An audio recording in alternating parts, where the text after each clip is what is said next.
Do you discuss business 24/7 or do you have rules like no business talk after 7 p.m.?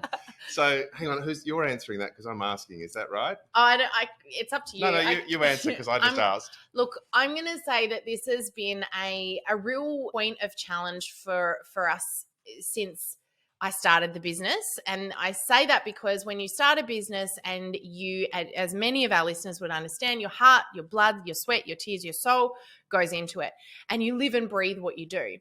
The problem with that is that finding balance can sometimes not even be hard. It just doesn't even get thought about. And when I first started the business, I remember, and this was prior to you being involved, there was a massive issue where I felt like all of the weight rested on my shoulders. And so I would come home and I'd continue working. I would continue stressing, and that was really problematic.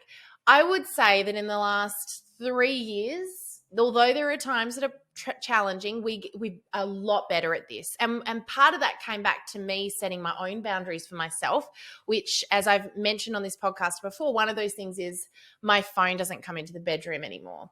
And I don't check emails through the night. I remember that used to be a real problem where I'd wake up in the middle of the night, couldn't sleep, and I'd start checking emails or Facebook messages. And that was always a rabbit warren of problems and stress and anxiety. So, but we have had to pull ourselves up from time to time and come back to this place where no work talk after pretty much dinner. It's like from the moment dinner goes on the table, we don't talk work anymore, because we could from time to time find ourselves 12 o'clock at night still fully debating something or trying to solve a problem.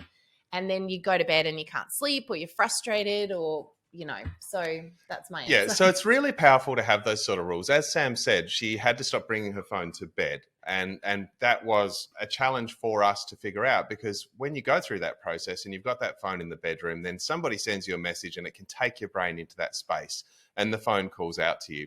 So one of the rules that I had was that we won't discuss work in bed. Yes. And that was a rule. It was a very strict rule. It is a very strict rule. Still is a very strict rule. One of the challenges is Sam doesn't like rules.